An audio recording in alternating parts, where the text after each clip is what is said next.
রমজান মাসটা তো কিভাবে এই দোকানপাটগুলোতে এভাবে করে এভাবে পর্দা লাগায় মনে করতেছে কেউ দেখে না। লেভেল ঠিক করে দিলাম, হিন্দুরা ঢুকবে, মুসলমানরা ঢুকবে না। আপনি অভিযান করেন, পুলিশদের মতো যায় অভিযান করেন। আপনি একজন মুসলিম হিসাবে, আপনি মসজিদের কমিটি হিসেবে আপনি একটু অভিযান করেন। আপনি যান দেখেন, যাই দেখেন, ওরা আপনাদের সামনে লজ্জিত হবে। এই কথাটা তাকে স্মরণ করায় দেন যে উপর ওয়ালা দেখতেছে, আল্লাহ তাআলা দেখতেছে। তুমি মনে করতেছো কেউ দেখতেছে না, ওই আল্লাহ তাআলা দেখতেছেন। ওই আল্লাহ তাআলা দেখতেছেন। আল্লাহ তাআলাকে খুশির জন্য তুমি রোজাটা রাখতে পারতেছো।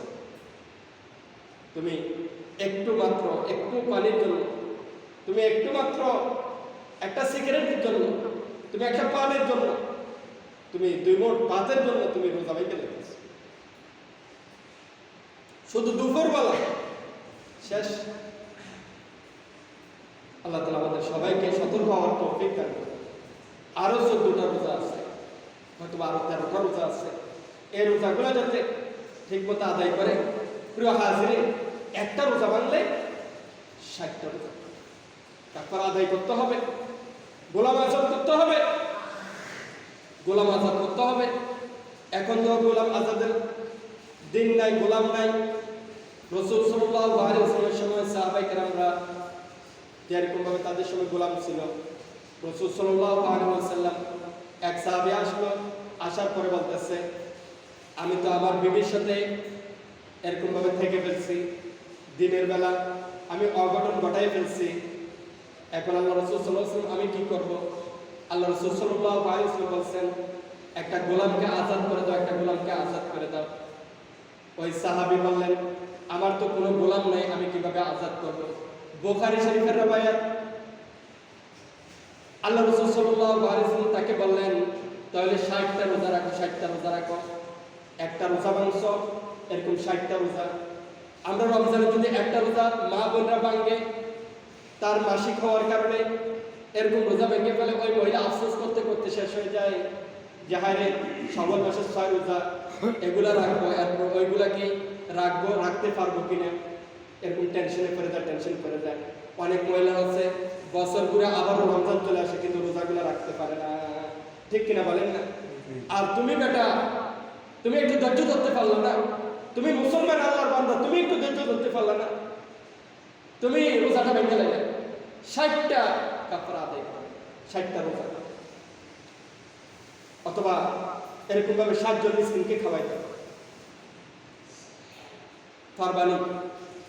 প্রিয় হাজির সাহাবায়ে কেরাম ওই সাহাবীকে বললেন, তুমি এরকম ভাবে 60 জন মিসকিনকে, তুমি এরকম ভাবে 60টা রোজা রাখো। আল্লাহ রাসূল সাল্লাল্লাহু আলাইহি ওয়াসাল্লাম, আমি তো অনেক দুর্বল, আমার তো শক্তি নেই। এরকম ভাবে সে অজুহাত দিল, বলতেছে এরকম ভাবে তুমি 60 জন মিসকিনকে খাওয়াই দাও। এটাও পারবে না, তার তৌফিক নেই। আল্লাহ রাসূল সাল্লাল্লাহু আলাইহি ওয়াসাল্লামের কাছে হাদিয়া আসলেন। হাদিয়া আসার পরে এরকম ভাবে বস্তা আসলো, বলতেছে এগুলো মদিনার মধ্যে যারা গরিব আছে তাদের মধ্যে বন্টন করে দাও। তখন ওই সাহাবী বললেন, আমার থেকেও গরিব এরকমের কাছে কি বন্টন করবে? বলতেছে হ্যাঁ। তখন ওই সাহাবী সে গাড়িটা নিয়ে বের হইল, খোঁজার জন্য কে আছে। পুরা মদিনায় চক্কর দিল।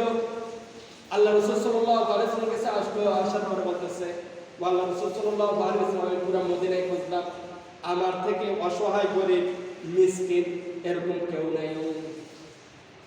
আল্লাহ রাসূল সাল্লাল্লাহু আলাইহি ওয়াসাল্লাম হেসে দিলেন, বলতেছে, মিয়া তুমি কাউরে পাইতেছো না, যাও এগুলো তুমিই নিয়ে যাও।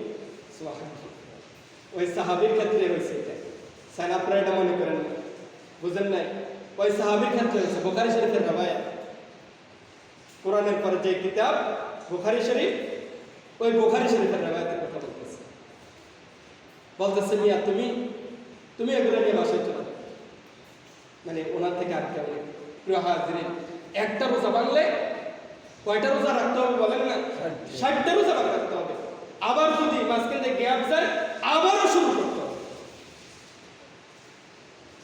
নয়তো আপনি হিসাব করেন, এবার 60টা রোজার জন্য আবার হিসাব করেন, একজনকে একটা ফিতরা দিতে হবে, হয়তোবা তাকে ইফতার এবং সাহারি তাকে এক একটা রোজার জন্য খাওয়াইতে হবে। এবার হিসাব করেন, আপনার মধ্যম পন্থা মাছ দিয়ে হিসাব করেন, ইফতার হিসাব করেন, প্রত্যেকটা ভিতরে 300-400 করে যাবে কিনা বলেন না। এবার হিসাব করেন, আপনার একটা রোজার কাফারা হিসাব করেন। হাজিরিন, এত সহজ মনে না করা, এত সহজ মনে না করা। এই কারণে যারা দোকানপাট খুলে অন্যদেরকে সুযোগ করে দেয় রোজা ভাঙ্গার, যে পরিমাণ গুনাহ ওই ব্যক্তির হবে, সেই পরিমাণ গুনাহ ওই দোকানদারেরও হবে। এবং যারা দেখো তাদেরকে সতর্ক করলো না, তাদেরও গুনাহ হবে।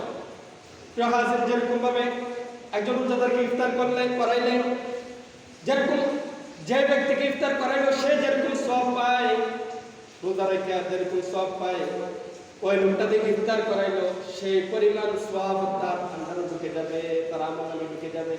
সুবহানাল্লাহ। এরকম ভাবে গুনাহের ক্ষেত্রে কি বসে থাকবে, নাকি গুনাহ এরকম ভাবে যাবে?